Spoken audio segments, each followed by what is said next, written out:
बेटे की शादी की, बहू घर लाए, अभी 2 दिन नहीं गुजरे थे, कारोबार में नुकसान हो गया, या घर का कोई फर्द फौत हो गया, या कोई जानवर मर गया, तो कहा कि ये मनहूसा आई है तो हमारा ये नुकसान हो गया। अगर वो ना आई होती तो फिर ये नुकसान ना होता, फिर तुम कयामत तक जीना था, या इससे कबल तुम्हारे कभी नुकसान नहीं हुए। तुम्हारे घर के अंदर बेटियां मौजूद हैं, ये भी कल किसी की बहू बनेंगी और उनका भी कोई नुकसान हो सकता है और ये भी मनहूसा करार दी जा सकती है। फिर तानो तशनी के तीर जो है वो उसके ऊपर लगाए जाने लगे। कितनी ज्यादती है, कितना जुल्म है, किसी का दिल तोड़ना, किसी का दिल दुखाना, किसी को मनहूस करार दे देना। आज खुद तुम्हारे पास क्या सनद है? तुम्हें इल्हाम हुआ है? क्या हुज्जत है, क्या दलील है तुम्हारे पास कि किसी को तुमने मनहूस करार दे दिया? कितना मक्कार है इंसान, अपनी बदआमालियों को, अपनी नीयत के खोट को, अपनी नीयत की कोताहियों को, अपनी सुस्तियों को, अपने अमल की कमियों को दूसरे के ऊपर मढ़ देता है। कारोबार तूने सही नहीं किया, नुकसान हो गया। सुबह 12 बजे उठ के तू घर से जा रहा है और नुकसान हो गया। तूने 2 नंबर माल बेचा, आज पकड़ा गया और नुकसान हो गया। तुमने टैक्स नहीं दिया, तुमने ज़कात नहीं दी, तुमने दरवाजे पे खड़े हुए साइल को झिड़का, नुकसान हो गया।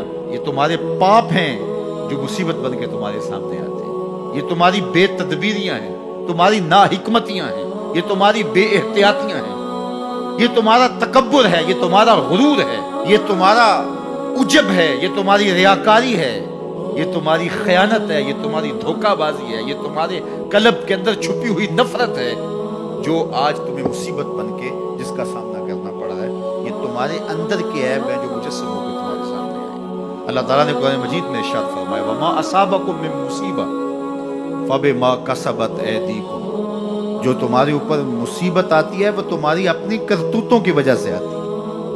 बीमारी आई तुम्हारे परहेज ना करने की वजह से आई, बीमारी आई तुम्हारा ज्यादा खा लेने की वजह से आई, बीमारी आई तुम्हारा नामुनासिब गजा लेने की वजह से आई, बीमारी आई वक्त पे सोए नहीं, वक्त पे उठे नहीं, तुमने किसी से ज्यादती की, बीमारी तुम्हारी बदआमालियों की सजा है। मुसीबत का आना, तकलीफ का आना तुम्हारी बदआमालियों की सजा है। और मनहूसा ये खानदान की खातिर है। तो ये दूसरे के ऊपर मर के अपनी कोताही, अपनी गलती दूसरे के ऊपर लगा दे और उसको मनहूस करार दे दिया। अगर किसी का काम तुम्हें देख करके अच्छा ना हो तो फिर तुम भी मनहूस करार पाएगा। अगर आज तुम किसी की बहन को, किसी की बेटी को मनहूस करार दिया है और खानदान के अंदर उसको मनहूस मशहूर कर दिया है, तो अगर कोई ये मशक तुम्हारी माँ पे करे, तुम्हारी बहन को मनहूस करार दे दे, तुम्हारी बेटी को मनहूस करार दे दे, तो तुम्हारे दिल पे क्या गुजरे?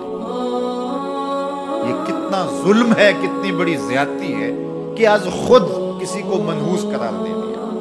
कोई मनहूस नहीं है, कोई लम्हा मनहूस नहीं है, कोई शख्स मनहूस नहीं है, कोई वक्त मनहूस नहीं है, कोई घड़ी मनहूस नहीं है।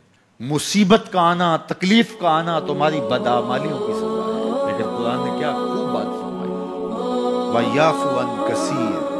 अभी तो बहुत सारी बातें हम माफ ही कर देते हैं। तुमने कोई गुनाह किया, फिर तुम्हारे हाथ उठ के हमने माफ कर दिया। तुमने कोई गुनाह किया, तुमने सदका किया, हमने माफ कर दिया। तुमने कोई गुनाह किया, तुमने सजदा किया, हमने माफ कर दिया। तुमने गुनाह किया, तुमने वुजू किया, हमने सारे गुनाह झाड़ दिए। तो कुछ आमाल ऐसे हैं कि जिनकी सजा भुगतनी पड़ती है लाज़िम, लेकिन ज्यादा अमल ऐसे हैं अल्लाह फरमाता हम ज्यादा यूं ही माफ कर देते। और अगर हम सारे माफ ना करें तुम चल ही ना सको, जिंदगी तुम्हारी गुजरे ही ना, इतनी मुसीबतें तुम्हारे ऊपर टूट पड़े। लेकिन तुम वो मनहूसा को करार दे के अपने ऊपर से टाल रहे हो। फलां मनहूसा इसलिए ये सब कुछ हो रहा है, फलां ने तावीज डाल दी इसलिए सब कुछ हो रहा है, बिल्ली रास्ता काट की थी, ये मुसीबतें सारी इसलिए आई हैं। ये तुम्हारे अंदर के ऐब हैं जो मुजस्सम होकर तुम्हारे सामने आए।